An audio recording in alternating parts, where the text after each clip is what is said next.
Tell me, I guess, how you knew Miss Schroeder.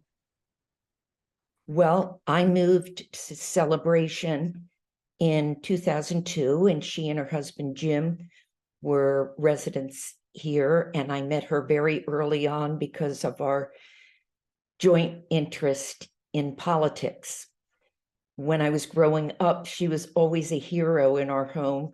I grew up in a very progressive political home, and the things she was doing for women, the kind of goals that we still carry at the League of Women Voters today to get these issues attention, because she really was a leader.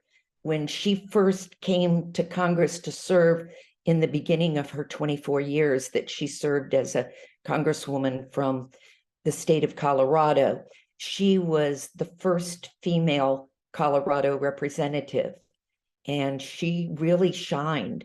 She served on the Armed Services Committee despite her objection to the war in Vietnam. And the men just simply did not take her seriously.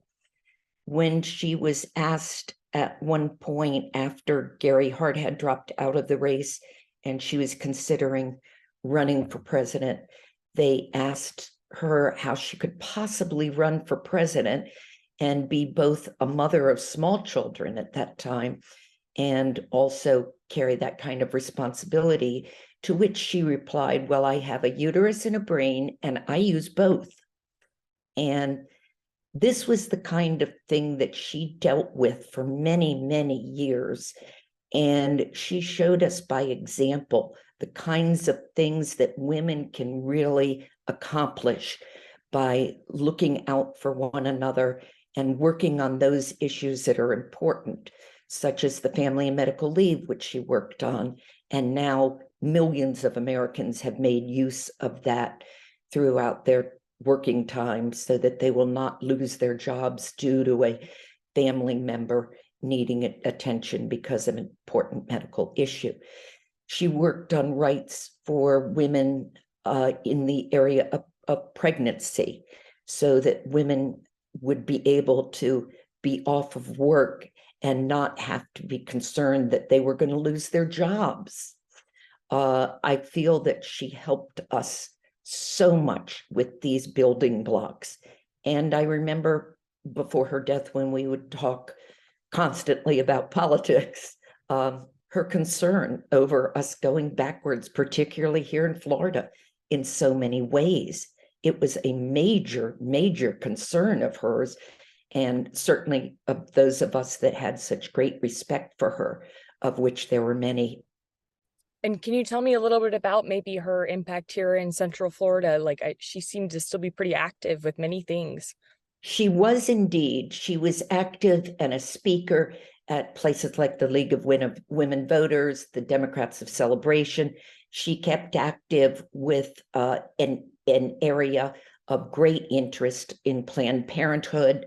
She was exceedingly concerned after the decision by the Supreme Court of Roe versus Wade, and she became increasingly concerned as she saw what the Florida legislature was doing in terms of the whittling away the woman's right here in the state of Florida. And she would speak out. She would be at these rallies. She would write letters to the Orlando Sentinel. She would speak out. She was not one to remain quiet. And she was well respected by so many that she was still contacted all these years later. She would still be contacted by people that needed her input to better understand. And with her history that she had, she could give us a lot of information that helped us understand why we are where we are today, much of that due to her work, and where we need to go and the direction we were going, in her opinion, and many of us here in Central Florida, was that it's an area that is of great concern with the loss of rights to women, to minorities. When she went to her very first Armed Services Committee, the legislator from Louisiana made her share a chair with the one other member of the committee that was a Black man. The two of them shared a chair because he considered neither of them worth what one representative to the Armed Services Committee should be. And she's the one that worked to get women to be accepted. She in the military. She worked for military rights and for respect for our military officers and service people. She wanted them to be appreciated for what she knew to be a very difficult job. And she worked hard for our military service people, and I'm thankful for that. I'm thankful for so much she did, not only as a woman, but certainly we would not be where we are today as women without her work.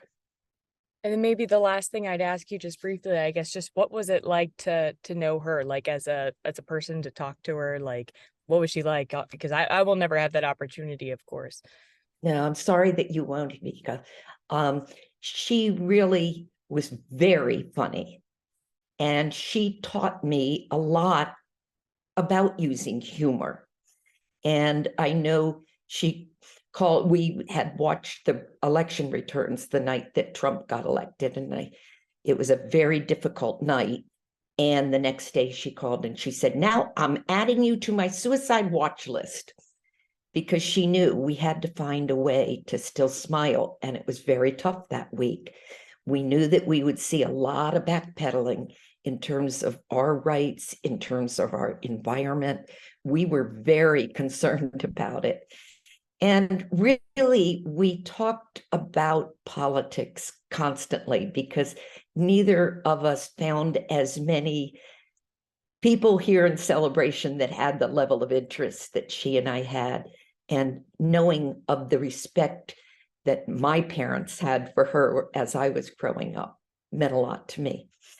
And I'll miss her every day, but I will be living a better life because of what she left behind, both in my heart as my friend, but also in the legislation she worked and got passed.